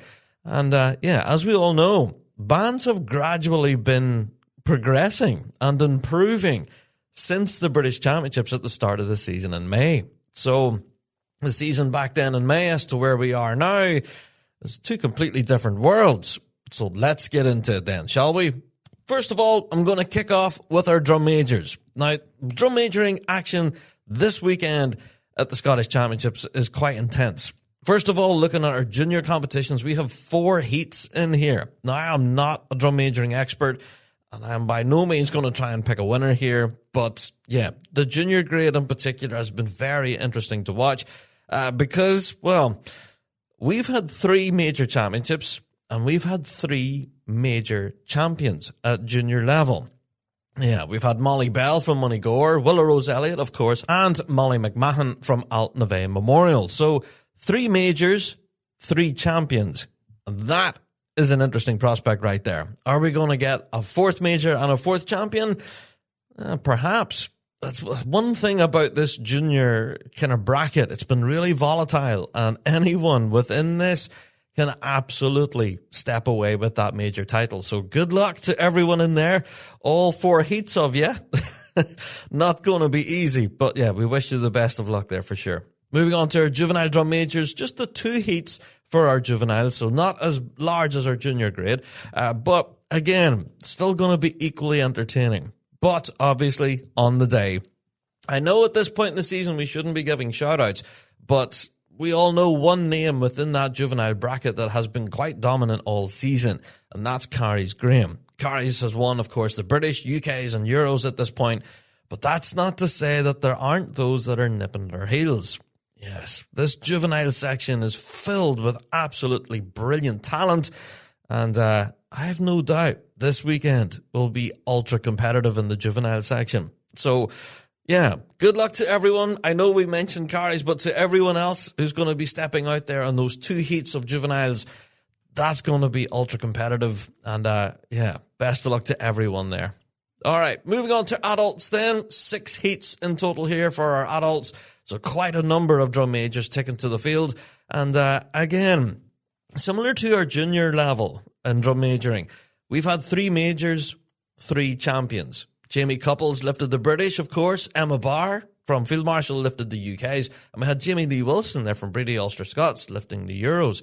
So where are we going this weekend? Absolutely no idea. It's, yeah, anyone's guess. With 6 different heats and then an eventual final to get through. Whew, yikes. So if anyone's asking me to try and pick my particular favourites, I have no clue. This adult drum major bracket for this season has been so entertaining for that reason. And if anything, this particular weekend, we have quite a contingent from the Royal Army of Oman. I think they've fielded maybe 5 drum majors in total in here, possibly more. That could be stuff that Rab got wrong right there. Yeah, but they have. They've fielded quite a number of drum majors here at the Scottish. So, hi, best of luck. I do really love your uniform. You're always really well turned out. And yeah, good luck to you. So, yeah, for all 6 heats, for your drum majors, if any of them do manage to make through to the final, honestly, that's as good as a win right there. I know we say that a lot here, but genuinely, getting through that first hurdle and through to the eventual final, that's a fantastic achievement. So good luck to all of you. But this is kind of a precursor to the Big Yin, because as we know, we read through the World's Draw before here on the show, and the sheer volume of adult drum majors involved was kind of make your head spin. So again, I'm not going to go and start chucking out names on predictions and stuff, but just to say, we've had 3 majors, 3 champions. Are we going to have a 4th? I guess we're going to have to wait and see who fills that bracket. Yeah. All right, let's move on away from drum majors, of which I know very little about, but let's get into our bands, shall we? Yeah. Starting with Novice Juvenile B, we've 15 bands in here, folks. Where's my audience? Yay. Yeah. Novice Juvenile B, quite a big grade here for the Scottish, so what a brilliant start. Kicking things off at 10 a.m. in the morning, we have Dollar Academy. Then we have West Lothian Schools, followed by Falkirk Schools, 25. Now we're getting into the numbers here. We have the Isle of Arran Music School, followed by People's Ford, Boghall and Bathgate, Caledonia. Tynecastle Youth Community Pipe Band are there. St. Columbus School, Kilmacombe. Stirling and District Schools Junior. Burnt Island and District. Renfrewshire Schools Development Band. Rothsay and District Novice Juvenile. Kintyre Schools. Oban High School. North Lanarkshire Schools. And Bucksburn and District Novice. That's quite a big grade, that. Now, we did manage to film quite a number of these Novice B bands, actually, on our Rab Show YouTube channel. We might have mentioned that earlier on in the show, but if you are curious to be seeing any of those performances or, to seeing how things are there in Novice B, well, we have tried our best to cover things there, so go and check that out. But good luck to you. A big grade of 15, that'll be difficult to come out in the top 6 there for sure. So, good luck to all of you. All right, moving on to Novice A then, a wee bit smaller, but still nonetheless competitive. We have 9 bands in here in Novice A. Kicking things off at 10 o'clock in the morning, we have the High School of Dundee, followed by George Watson's College, then Open High School, Lochgelly High School, Renfrewshire Schools, Dollar Academy, North Lanarkshire Schools, Preston Lodge High School, go on the PL. Yep, and then we have George Heriot Schools, and that's your 9 there. So again, a lot of big names in here, and a lot of bands that we've already seen in the prize list that we're kind of well used to shouting out at this point. You don't need me to repeat myself. But you know that there's going to be the usual suspects there in the fight, but there's always those in there, especially at Juvenile A, where the standard is only ever getting better every time these bands step out. Yeah, we've been noticing that, and especially at Novice A, and even in the Wild West as well, standards are certainly beginning to rise. These bands are finding form throughout this season. Obviously, the crit sheets that they're getting from the adjudicators are really helping here. And we've been noticing vast improvements from competition to competition. So we're very keen to see what's going to happen at the Scottish and what these bands are going to present in the circle. So, best of luck, Novice Juvenile A. That's going to be fun right there. All right, I did mention them. Let's get into the Wild West, shall we? Grade 4B. Oh, yeah, Grade 4B is definitely the Wild West. And this weekend in Dumbarton is going to be an all-Scottish affair in Grade 4B.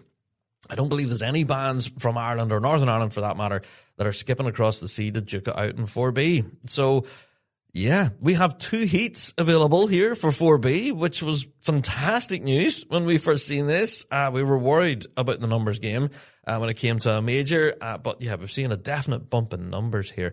So let's get into Heat 1 then. First of all, 12 bands, of course. We have, kicking things off, Troon Blackrock, then Kilbarchan, the City of Aberdeen, Warrington Pipe Band are making their appearance. There you go.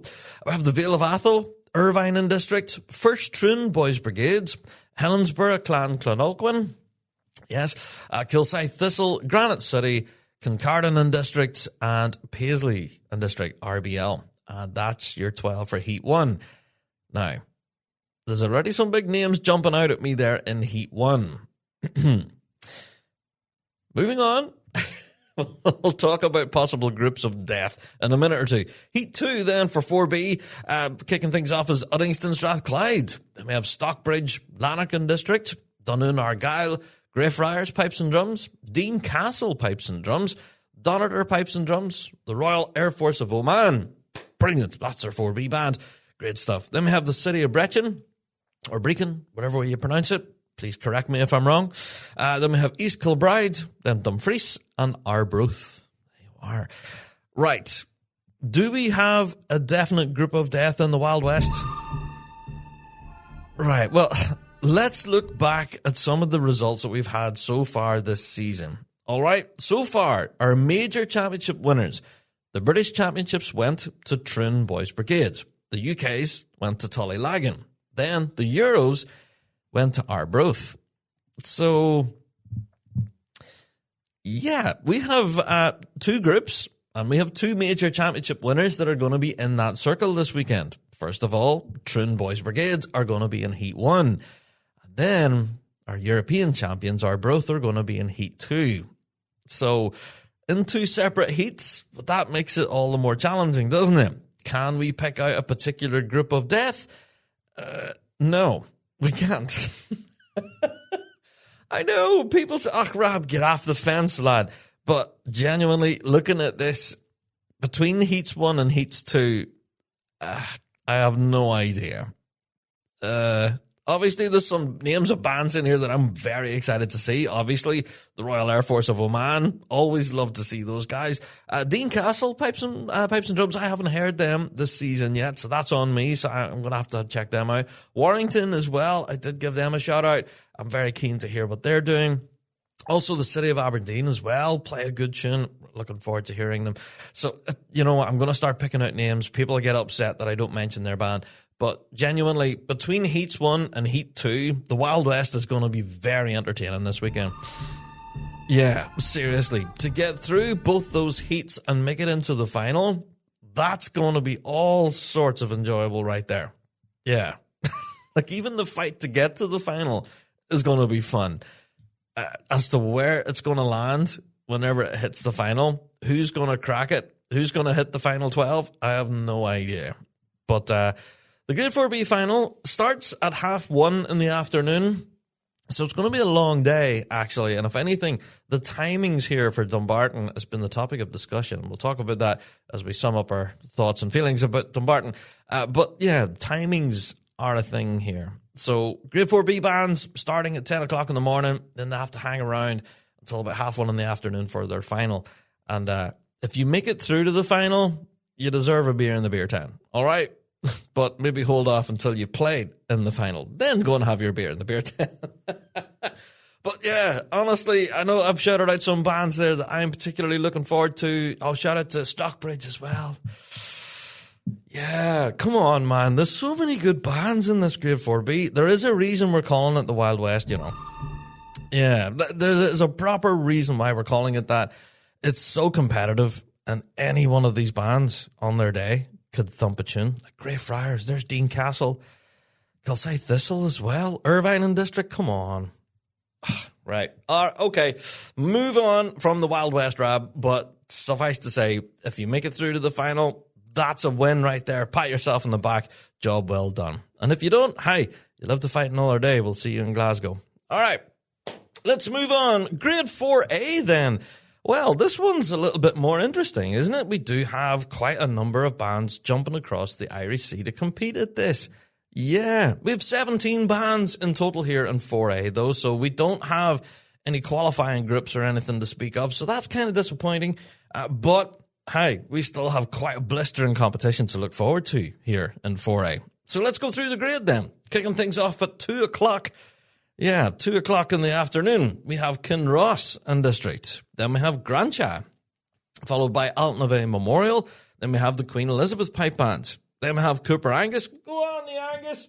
Yes, indeed. Then we have the City of St Andrews, followed by Mid Argyll. Then we have the Chicago Stockyard Kilty Band. Yes, now I remember seeing them at the Worlds a number of years ago, and they really impressed me. Yeah, and recently I've seen footage of them on YouTube and stuff at a recent contest, sounding really strong. Anyway, shout out to Chicago Stockyard Kilty. Looking forward to seeing you guys. Then moving on, we have Perth and District, followed by the Rat Eye Pipe Band. Yes, we have City of Discovery, Moneygore are making the trip. Then we have Denny and Dunnypace. Yes, then we have Pennycook and District, Kirkcaldy and District, City of Plymouth are also making the journey, and Strathendrick. There you go.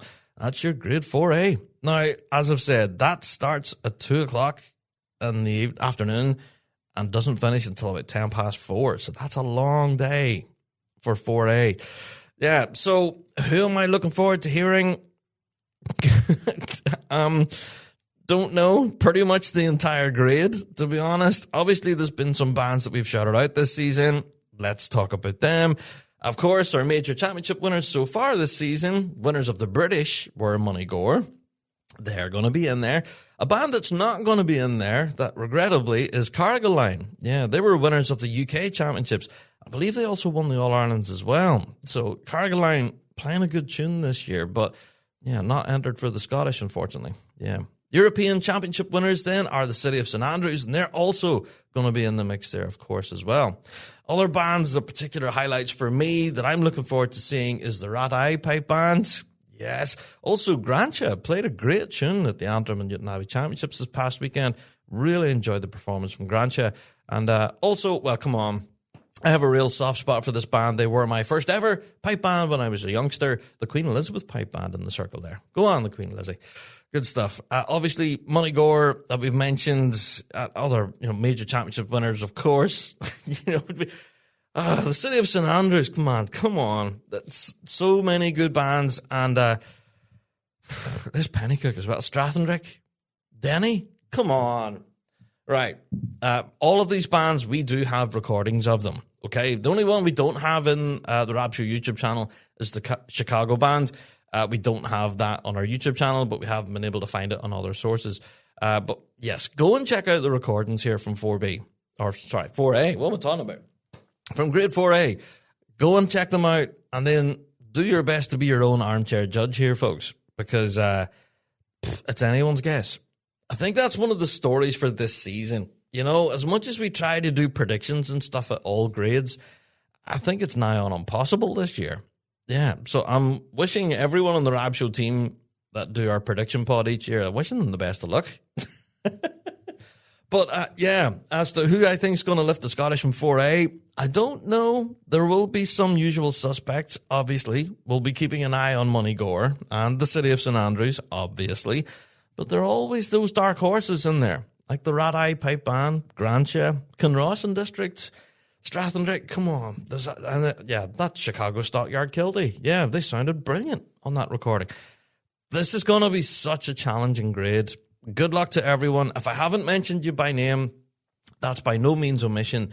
But yeah, this is going to be such an entertaining grade. Good luck to everyone in 4A. It's going to be a blistering weekend's competition. Good luck to all of you. All right, moving on. Let's get into our juvenile grades then. And, well, no surprise, we have the usual 6 in here. Yeah. Hi, we'll move on. We do have the usual 6, and that's been the story so far this season. We have Dollar Academy, Lochgilly High School, George Watson's, West Lothian Schools, George Heriot Schools, and the PL, Preston Lodge. Go on, the PL.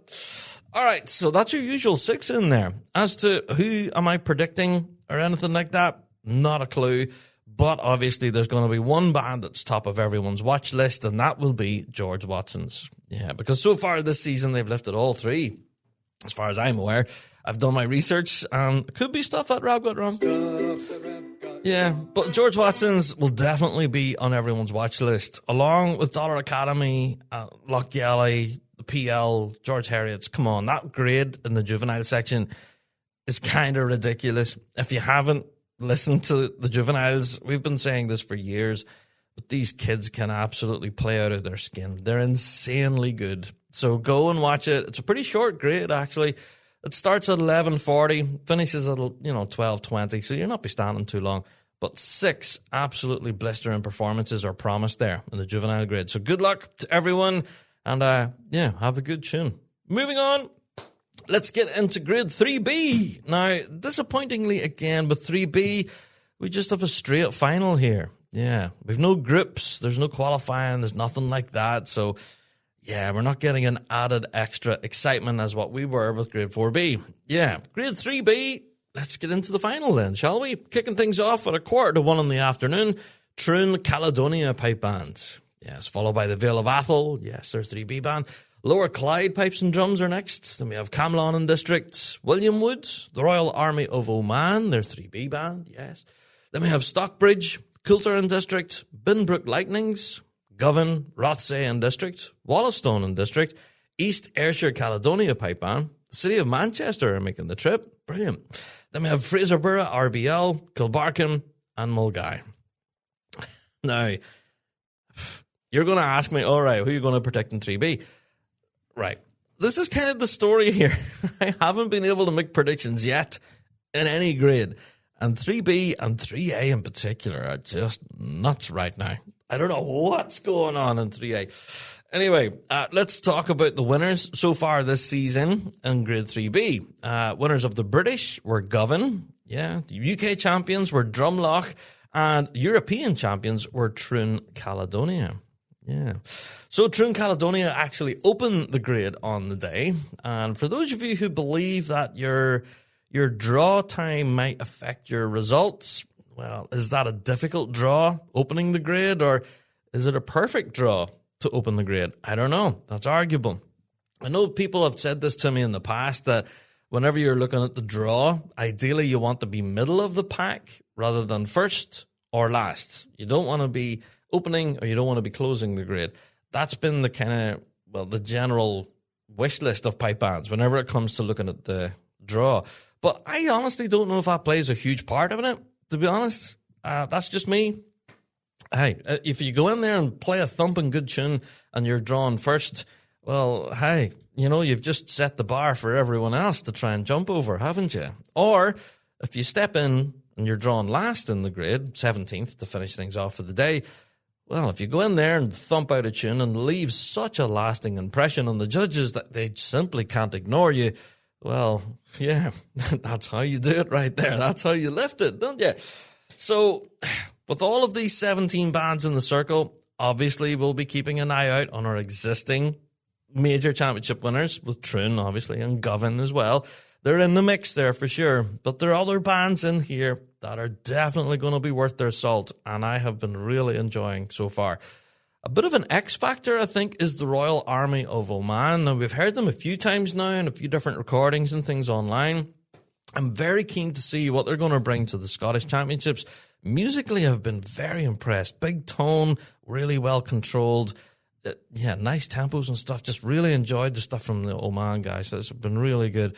Also, Lower Clyde pipes and drums have been a real joy to listen to this season so far for me. I've been really loving them.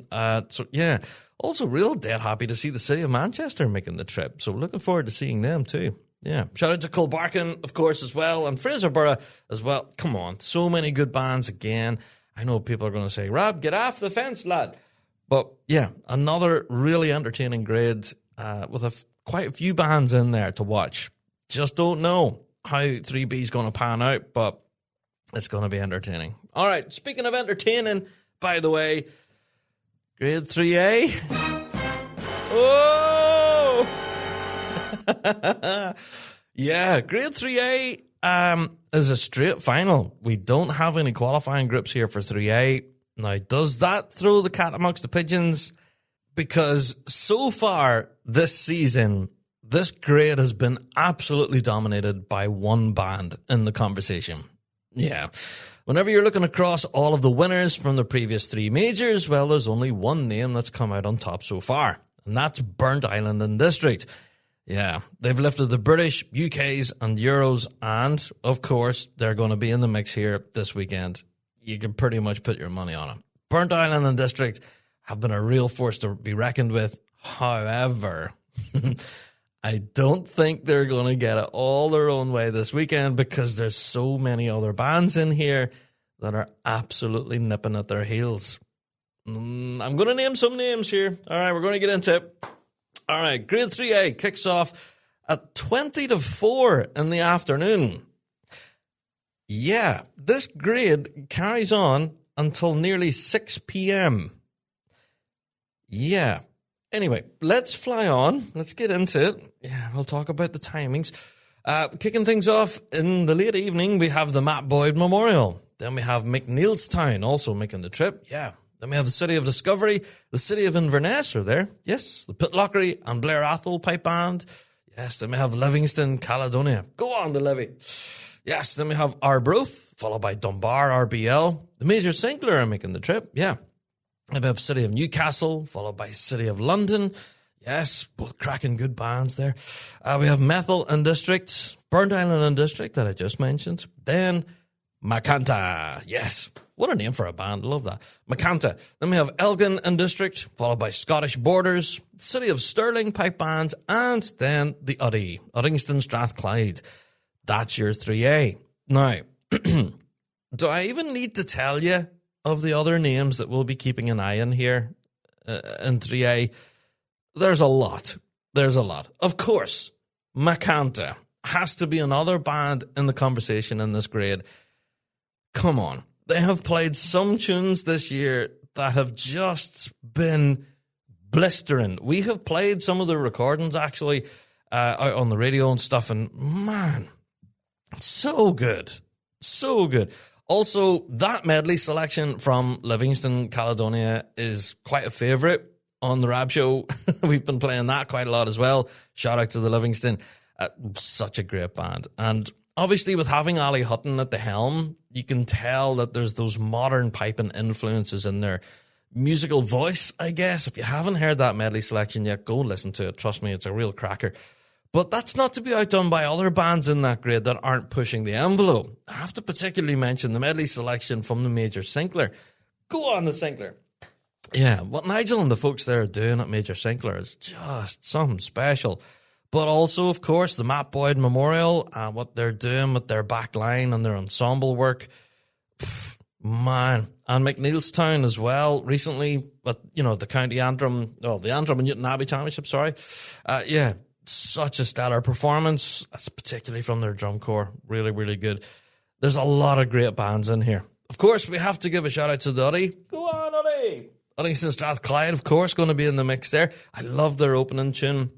If you haven't heard that as well from their medley selection, go and listen to that. But yeah, this weekend's Grade 3A competition, gonna be off the chain. All right, there's so many great bands in here that we're well used to shouting out each week. And right, come on, City of Inverness, Pitlochry, Methuen District, at Elgin, come on. What? Right, I don't know. If any of you folks out there can confidently predict what's going to happen in any grade, then you can email us in for our World's Prediction Pod. But you can also tell me on Weekly Drum just how wrong I am. But clearly, so far this season, it's been dominated in Grade 3A by Burnt Island and District, who has put on a pretty consistent, strong show this year so far. Are they going to continue that ball rolling this weekend in Dumbarton? I wish them luck. There's a lot of bands in there that can absolutely thump a tune. It's going to be ridiculously competitive. This is why I love Grade 3A. Honestly, I've said this before in previous pods, and I was surprised that you guys actually agreed with me. There's a good number that, I was expecting to come back and say, oh, no, Rab, you're full of nonsense. But no, a lot of you did agree. There's a lot of innovation and great playing happening here in 3A. There's so much good tunes. So, yeah, good luck to everyone, all 18 of you in that 3A final. It's going to be a mighty long day for you. Yeah, the last band playing at, nearly 6 o'clock. Yikes. There you go. Enjoy it, folks. Make the best of it. All right, let's move on to the ridiculous grade. Where did I even start with this? Grade 2 has similar timings to Grade 3A. It starts at 15:50, so 10 to 4 in the afternoon, and then it finishes at, I'm near 6 o'clock in the evening. So this is, again, a mighty long day for the ridiculous grade. Let's run through the draw then, shall we? Kicking things off are St. Joseph's. Yes. Then we have Manor Cunningham, our All-Ireland champions. Yes. Then we have the Royal Borough of Annan are in there. Yes. Johnstone are next. Then we have Denny and Dunny Pace Pipe Band Association, give them their full title. Then we have Texo, D-Side Caledonia. We have Buck and Peterson, the City of Edinburgh, the Mac Cals, the Mackenzie Caledonia are in them. Yep, and we have Bucksburn District, Uddingston, then we have Tullylagan, Colburn, IOR, Grampian Police Scotland, and Oban wrap everything up at 6 o'clock. Now, if you're gonna hold my feet to the fire and ask for a particular prediction for Grade 2 this weekend, there's maybe a few bands that I have my eyes on. All right, I can't nail it down to just one. But let's look back at our previous major championship winners. We've been doing this with all the other grades. Let's look at Grade 2. We had the British Championship winner, of course, Buck and Peterson. Then, for the next two major championships after that, for the UKs and the Euros, we had the Royal Borough of Annan. They've lifted two major championships so far this season. Will they lift a third? Now, that is the burning question here. Now, whenever you consider some of the bands that are going to be in the mix here, it does make for a very interesting competition. As I mentioned, Manor Cunningham, of course, are All-Ireland champions and certainly have hit the ground running ever since. Yeah, so I don't know. Standards in this Grade 2, we didn't think would rise much from what we first heard at the British Championships, but as the season has progressed, bands have progressively improved, and as a result have continued to shake things up in the ridiculous grade. And Manor Cunningham are definitely going to be one of those bands that are going to be in the hunt, in my opinion. Yeah. Obviously, like I mentioned, we'll have Buck and Peterson's going to be in there, of course. They're going to be hungry for another major championship win, of course. But other bands, including like Uddingston, Tullylagan, are going to be in there too. We have Oban. Come on. Right, Royal Borough of Annan, definitely going to be drawing a lot of attention, but I would like to draw your attention. Texo Deeside Caledonia, Denny and Dunnypace, the MacCals. Have you heard them recently? Oh, my word. And, right, come on. Bucksburn District, their drum corps in particular. Bucksburn are just singing at the moment. Absolutely fantastic. Colburn, Iowa have been really impressive as well. What Stephen has been doing with the pipe corps there, really enjoyable stuff. But also, shout out to Grampian Polis as well. Yeah. Right, okay. Am I going to pick a particular favourite? Well, I just mentioned quite a number of names there, but yes, there's a couple of bands I have my eyes on. Yeah, obviously Royal Borough are going to draw a lot of attention, but also Manor Cunningham, in my opinion, as well. St. Joseph's as well, with Tim Farley, what he's done there. Ensemble is St. Joseph's. All right, that's all I'm going to say for St. Joseph's. Ensemble. Fantastic stuff. Right, so, folks, am I going to predict the ridiculous grade? Absolutely not, but good luck to everyone in there. Yikes.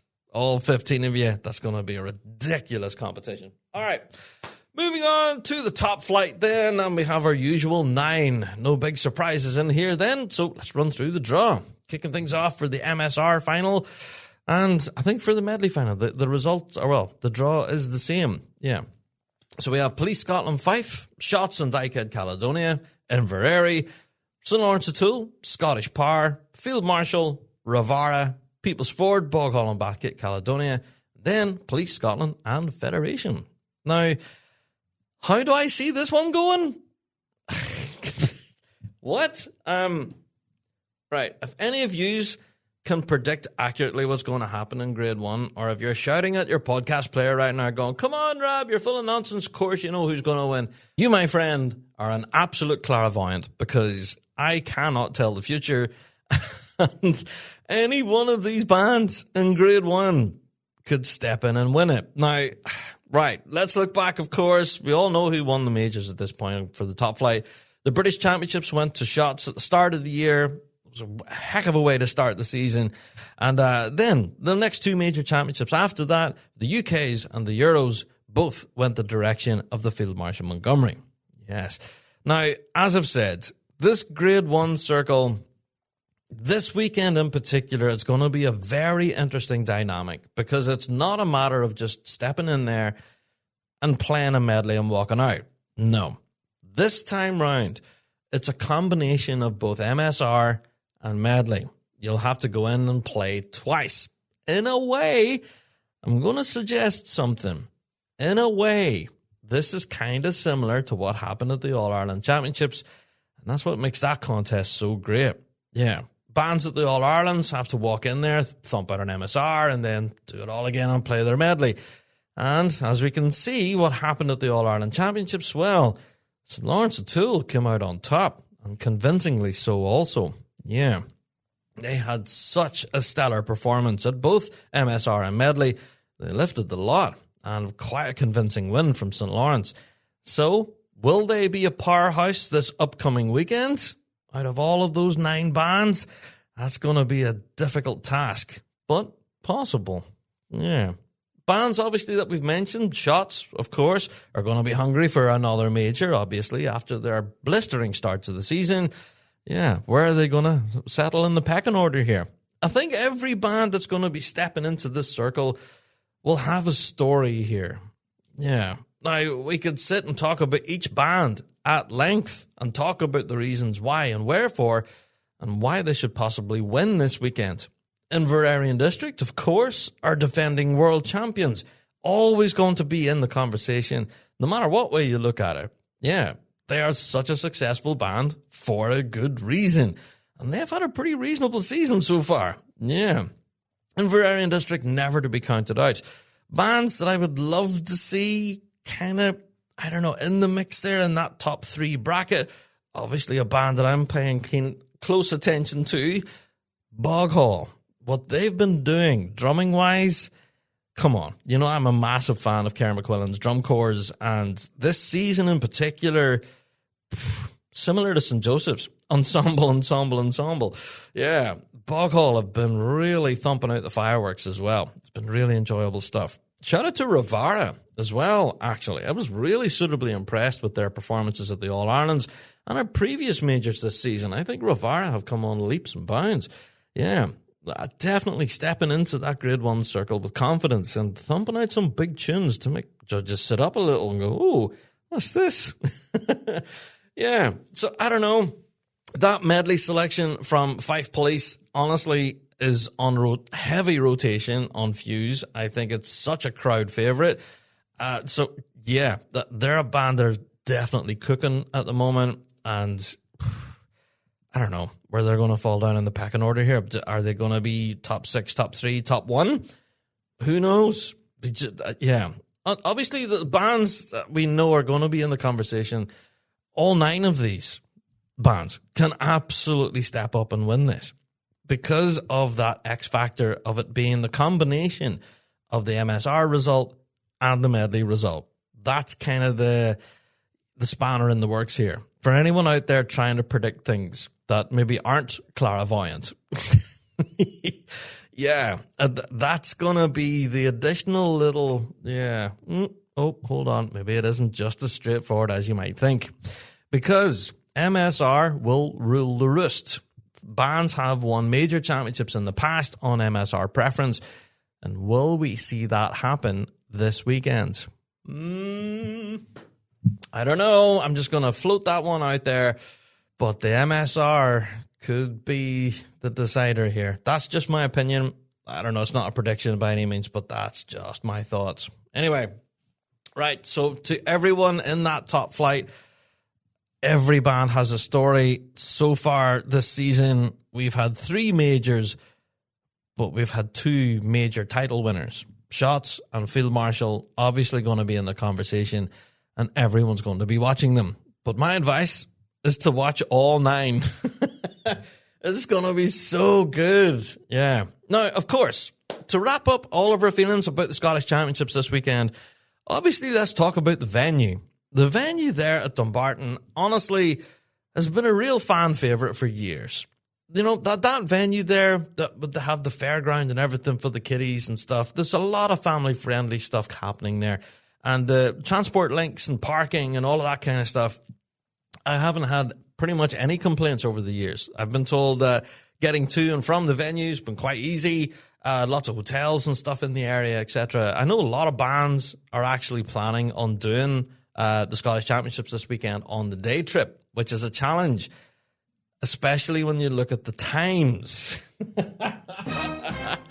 Oh, come on, right. I've been putting it off to this point in the topic, but let's talk about the times. Now, it has been rumoured, now whether this is true or not, I don't know, but it has been rumoured that there is a noise curfew in the venue, where you are not allowed to play pipes or drums until approximately 9 a.m. in the morning.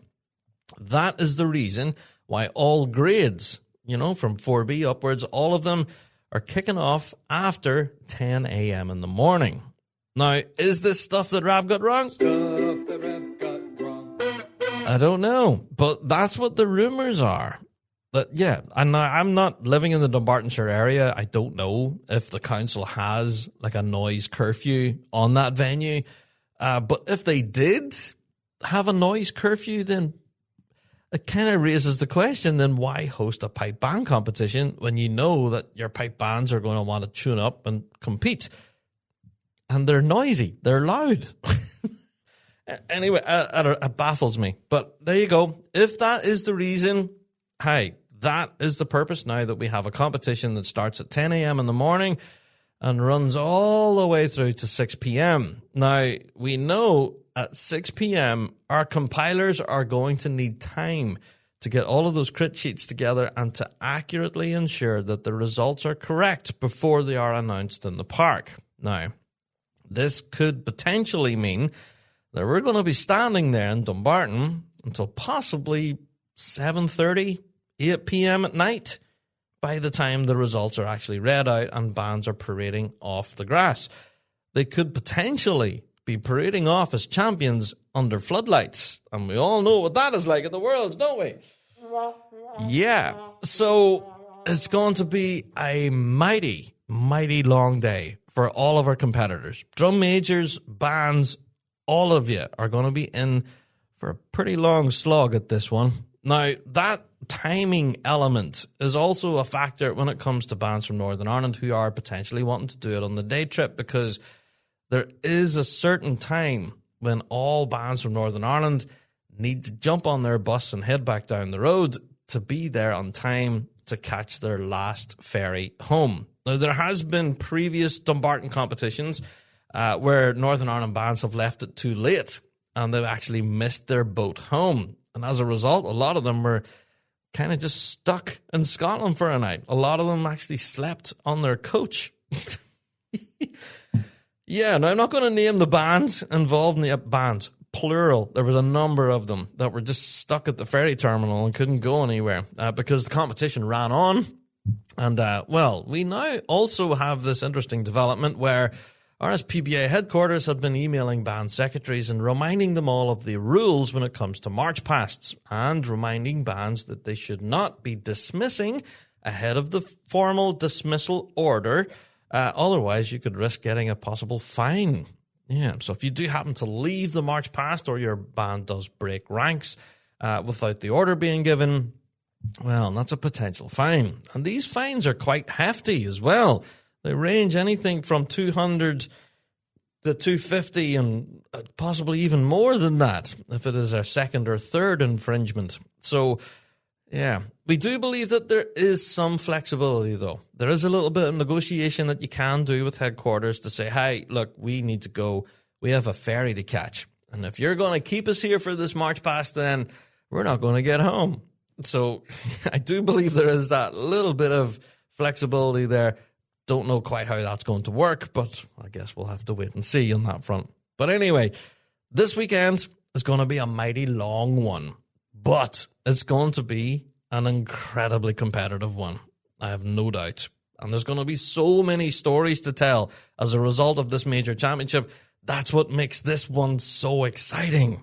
Honestly, the fourth major in the calendar, it's almost better than the Worlds, if you know what I mean. It's kind of a precursor to the big fight. Do you know what I mean? Like, for anyone who watches boxing or all of that kind of stuff, you know, like UFC or, I don't know, WWE, I guess, to another extent. And, you know, whenever you see the fighters and they're meeting each other on stage and they're staring each other down, and then they're like, come on then, throw a dig, see what happens. All that kind of stuff. That's what's going on here at the Scottish. Bands are going to be heading to Dumbarton and then just, you know, puffing the chest up and going, right, this is what we can do. Yeah, let's have ya. Oh, it's going to be so good. So, of course, ourselves here in the Big Rab Show team, we are going to be covering things as best we can from the Scottish Championship. So if you do want to keep across all of our coverage, then please do head over to the Big Rab Show on YouTube, hit subscribe, and as soon as those videos see the light of day, you'll get notified, and yeah, you'll see all of our coverage. So, yeah, the Rab Show team are going to be running about like idiots, filming everything that moves, and we will hopefully also be live with the all-important results late in the afternoon, evening, nighttime, next day, who knows. Whenever they do get read out, we will be there, and hopefully we'll have enough of a cell phone signal we'll be able to sustain a live stream for you to get those all-important results out from the Scottish. So do make sure you're following us on our socials, YouTube channel, all that jazz. We'll do our best to keep you covered as best we can from what will be such an exciting weekend of piping and drumming in Scotland. Man, I can't wait for it. It's going to be so good. All right. Okay, that's it for another Big Rab Show podcast. As I've mentioned, if we did not mention you, your band, or anything like that on this week's pod, again, omission is by no means you're being ignored. If anything, I've said that pretty much everybody in their respective grades on their day could absolutely win it. So go in there, win it, bring it home, and I'll be talking all about you in next week's pod. All right, I am out the door. Thank you all for downloading this week and each and every week. And don't forget to tell your mates about our wee show, about what we're doing over here, blathering away about piping and drumming each and every week. All right, folks, I'm out the door. Best of luck at Dumbarton or wherever else you're competing this weekend. Have a good tune, and we'll see you all next week for another Big Rab Show podcast. Until then, all the best.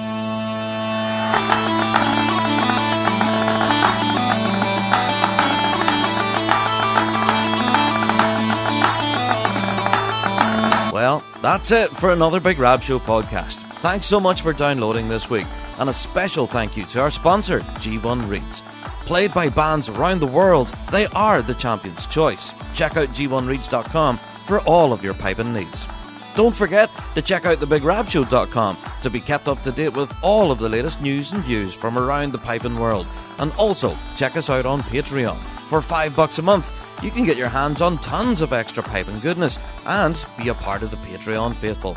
So, until next week, folks, we'll see you right here on the Big Rab Show Podcast. All the best.